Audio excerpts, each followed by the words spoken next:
Those of you that follow me on Instagram would have noticed for the last couple of months I've been driving loaner Macans, which is fine, I quite like the Macan, but the reason for this is because there are a few small problems plaguing my little Carrera 4S. That actually started back in November while I was away in New Zealand. First was the seat heating that was running a little hot, then there was a fuel gauge that always read optimistically full even when the tank was empty, and then I had turbos that were running below normal pressure. All of these problems were actually fixed within a couple of services. But then I have a few other slightly stickier problems. The first is a rear check light or check rear lights that even with all the lights checked and changed, this message still keeps popping up every morning to say hi. Next is some issue where the car thinks the clutch pedal was not pressed in, so it will not start. And finally there's this check engine message that even after 2 months and a bunch of parts being replaced and multiple visits still will not go away. So today I thought Tui and I would pop into my dealership and see how things are going and hopefully get to talk to Bill, who's one of the excellent service techs there working to straighten out my misbehaving little blue Porsche. So this morning I'm here at my local Porsche dealership having my 911 serviced, and I'm here with Bill. Nice to meet you, Bill. So Bill, you've been here about 20 years? Yep, about 20 years. And you're known as a master mechanic, or what are they called? Goldmeister. Goldmeister. Goldmeister, yeah. Which is the highest level of... Right. Yeah. So you've pretty much serviced everything to do with Porsches. Yep. What's the hardest vehicle to work on, do you think? I think, well, I'm an analog man in a digital age, so I'm having a little trouble because everything is so computerized now. Right. You know, you load software into something, you have no idea what you're doing, and you hope it's right. So I'm a little bit lost as far as computers go. Right, right. So you like the older air-cooled? Yeah, I like the older cars. Yeah, yeah. You know, I have much more experience with that. Yeah. And with these new generation, you need to take the back off to get to the engine to work on them? Yeah, you got to take the rear bumper off sometimes, and you know, you got to go in through the rear. So how does the bumper come off? Yeah, these bolts here, you take the spoiler loose up top, and then this bumper comes off, and then you can get to it. The air filter's back here. Right, right. And I've been having a few problems with my car. Do you think it's because I put the M badge on the back, a BMW M badge? I think that probably it's rejecting it. Yeah, I think that's probably the problem, yeah. And I see you've got a Carrera GT over there. Yep. Have you worked on those? I have worked on them, yes. Because I believe they're incredibly expensive cars to service, aren't they? Yeah, they are. Is it just very manual labor intensive? Oh, yeah. Yeah, right. You service you take the engine out. Right. To service it. Right. Yeah. And what cars have you do you service that are particularly difficult, if there's any? I would say that you know, some of the older cars, you know, might have to work on them more than once to fix a particular problem. Yeah. You know, some oil leaks on the older cars are a little difficult. Right, you know? with the air-cooled cars, because the engines expand and contract so much. They contract, and they use rubber gaskets, and rubber deteriorates over time. I see. So it doesn't matter if the car has 5,000 miles on it, it could still be leaking oil on the floor. Sure. Yeah. It's quite common with the air-cooled, isn't it? And people expect them to be perfect, which of course they're never going to be. Yep. And especially these days when they're becoming worth so much money, yeah, people have very high expectations of what these cars can and can't do. Yep. No, it's very interesting.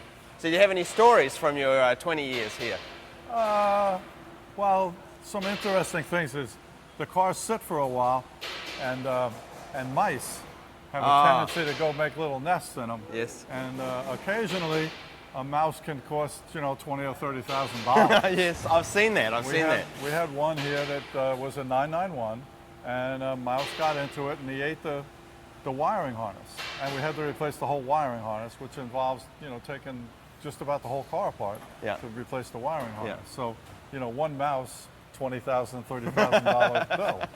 So that's a tough one. Yeah, and I bet the customers struggling to understand that as well, probably as well. Oh yeah. Well, this was an insurance company. Oh, that was involved, so you know they had to pay the money. So sure. Well, we try to go the extra mile. We try to do what's necessary, and you know, even if we have to do something that might not be fully, you know, required, we'll try to do it. Oh, very nice. Yeah. And you're working on my car today, and it's got a couple of error codes on it. Yep.